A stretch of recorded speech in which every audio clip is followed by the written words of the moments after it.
नमस्कार। मैं आज आपके साथ इस प्लेटफॉर्म पर अपने सद्य प्रकाशित कविता संग्रह इंटरनेट पर मेरा गांव से कुछ एक कविताएं साझा कर रहा हूं। पहली कविता है इंटरनेट में मेरा गांव। पहली बार मेरे गांव में जब आया टेलीविज़न, पूरा गांव एक साथ देखता था रामानंद सागर की रामायण। पहली बार लगा टेलीफोन, चहकते थे सभी घंटी सुनकर। सबसे खुशनुमा पल था अपनों से उस टेलीफोन के माध्यम से बतियाना। पहली बार जब आया मोबाइल फोन, हैरान थे सभी इस तकनीक पर। मेरे गांव में आज हर हाथ में है इंटरनेट। हर वक्त मालूम है देश दुनिया का हाल। जहां सजती थी चौपाल, नदारद है ठहाके। चार लोग बैठे हैं बेसुध यांत्रिक संसार में। जहां सजती थी चौपाल, नदारद है ठहाके। चार लोग बैठे हैं बेसुध यांत्रिक संसार में। नहीं बची चूल्हे में आग, जहां रोटी पकने के साथ हल होता था परिवार का गणित।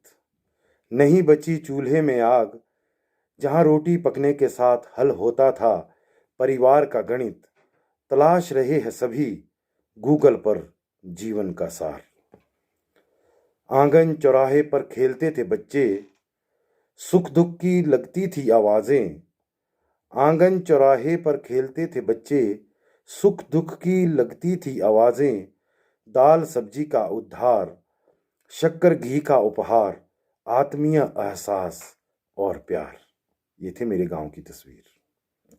दरअसल मेरा गांव था एक बड़ा परिवार। मेरा गांव था एक बड़ा परिवार, जहां पनपते थे रिश्ते हर व्यक्ति के साथ। निभाई जाती थी रस्में हर्षो उल्लास से तीज त्योहार।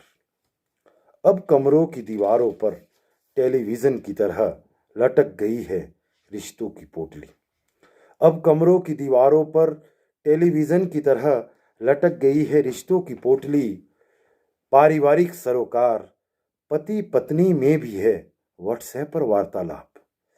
पति पत्नी में भी है व्हाट्सएप पर वार्तालाप। 5 इंच की स्क्रीन पर सिमट गया है आदमी। 5 इंच की स्क्रीन पर सिमट गया है आदमी। इंटरनेट में समाया है मेरा गांव। दूसरी कविता एक स्थानवाचक कविता है। शीर्षक है छितकुल। छितकुल किन्नौर जिले में बसपा नदी के किनारे 3450 मीटर की ऊंचाई पर हिमाचल या भारत का उस सीमा के साथ आखिरी गांव माना जाता है। छितकुल, प्रकृति ने तुम्हें खूब सजाया, रूप दिया बद्रीनाथ का। छितकुल, प्रकृति ने तुझे खूब सजाया, रूप दिया बद्रीनाथ का। नहीं बन पाए बद्री विशाल, तुम्हारे पास है बसपा, साथ है किन्नर कैलाश। अवस्थित है सप्तऋषि जैसे पहाड़। छितकुल, तुम पिलाते रहे मूरी राशि, देते रहे निरीह जानवरों की जान।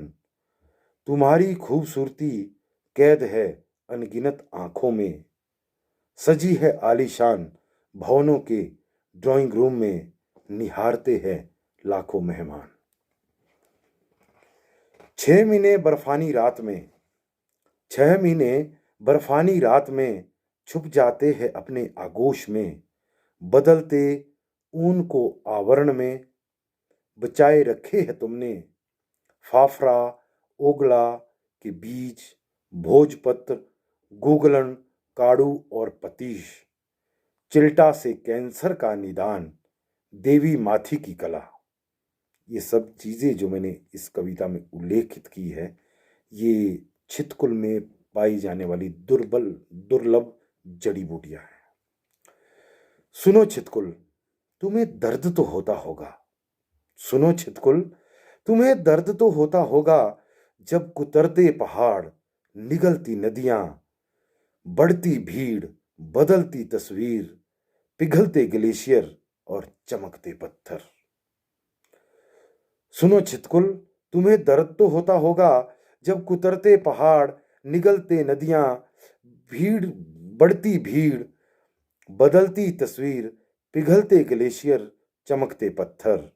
हे छितकुल, कभी सोचा तुमने, हे छितकुल, कभी सोचा तुमने, जब आदमी खेलता रहेगा पानी और पत्थर से, जब आदमी खेलता रहेगा पानी और पत्थर से, सजाता रहेगा बाजार, स्खलित हो जाएंगे बर्फ के पहाड़, स्खलित हो जाएंगे बर्फ के पहाड़, खतरे में आ जाएगी बसपा,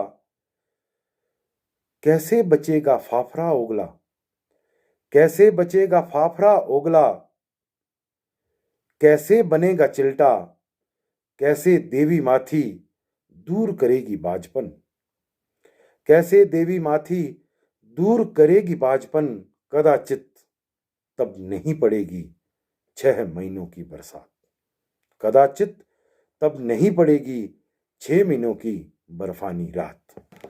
अगली कविता में जो आपके साथ साझा कर रहा हूं वो है दुर्घटना। वो कहराता रहा, वो कहराता रहा, बहता रहा खून, लोग इकट्ठे होते गए, लोग इकट्ठे होते गए, खींचते गए तस्वीरें, दनादन पोस्ट करते गए, बढ़ते गए लाइक्स और कमेंट। तकनीक के आगे बेबस दिखी संवेदना और सहानुभूति, तकनीक के आगे बेबस दिखी संवेदना और सहानुभूति, करती रही विलाप। कविता में जब नहीं सुनी जाएगी आत्मा की आवाज, कविता में जब नहीं सुनी जाएगी आत्मा की आवाज, सूख जाएंगे रिश्तों के सरोवर, टीवी सीरियल में दिखेगा इजहार, इंतजार, इकरार और प्यार। कविता में जब नहीं सुनी जाएगी आत्मा की आवाज, सूख जाएंगे रिश्तों के सरोवर, टीवी सीरियल में दिखेगा इंतजार, इजहार, इकरार और प्यार। कहानियों में ही पढ़ा जाएगा आस्था, विश्वास, एहसास और जज्बात, कहानियों में ही पढ़ा जाएगा आस्था, विश्वास, एहसास और जज्बात। सिर्फ खिलौनों से खेलता रहेगा आदमी, बेटा कैद करेगा पिता की अंतिम सांसें, बेटा कैद करेगा पिता की अंतिम सांसें, कर देगा पोस्ट अपनी वॉल पर यह कहकर, ये थी मेरे पिता की आखिरी सेल्फी, कर देगा पोस्ट अपनी वॉल पर ये कहकर, ये थी मेरे पिता की आखिरी सेल्फी। मेरी अगली कविता है पहाड़ का कवि। पहाड़ का कवि नहीं लिखता लाल किले से देश को संबोधित करते प्रधानमंत्री पर कविता, पहाड़ का कवि नहीं लिखता लाल किले से देश को संबोधित करते प्रधानमंत्री पर कविता, उसे नहीं पता कैसे चलता है मुंबई में फिल्मिस्तान, उसे नहीं पता कैसे चलता है मुंबई में फिल्मिस्तान, 5 सितारा होटलों की धूम, आईपीएल का मैच, डीजे और रेव पार्टी की रिवायत, भूमिगत बाजार और मेट्रो ट्रेन।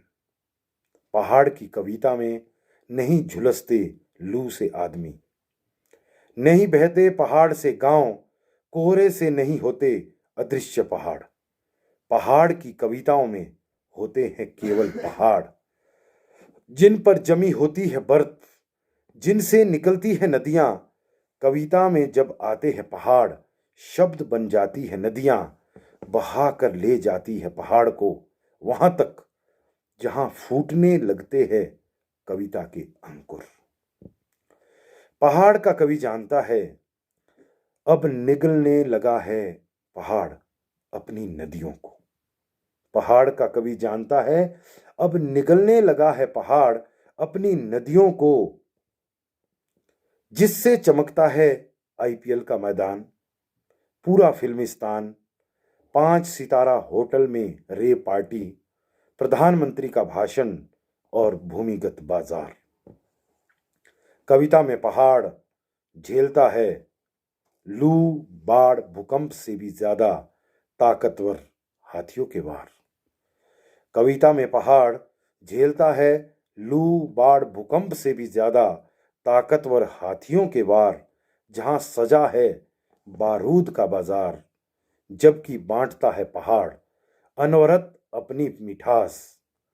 पहाड़ का कवि लिखना चाहता है हमेशा पहाड़ का दर्द, पहाड़ की खुशी, पहाड़ का राग। पहाड़ का कवि लिखना चाहता है हमेशा पहाड़ का दर्द, पहाड़ की खुशी, पहाड़ का राग। पकड़ना चाहता है नदियों में बहते उस पहाड़ को जो बो रहा है कविता के अधिसंख्य बीज। और उज्जवल, अडिग, निर्भय खड़ा है सदियों से धरती और आकाश के बीच हो रही कुदरती और इंसानी हरकतों में। पहाड़ का कवि लिखना चाहता है हमेशा पहाड़ का दर्द, पहाड़ की खुशी, पहाड़ का राग। पकड़ना चाहता है नदियों में बहते उस पहाड़ को जो बो रहा है कविता के अधिसंख्य बीज। और उज्जवल, अडिग, निर्भय खड़ा है सदियों से धरती और आकाश के बीच हो रही कुदरती और इंसानी हरकतों में।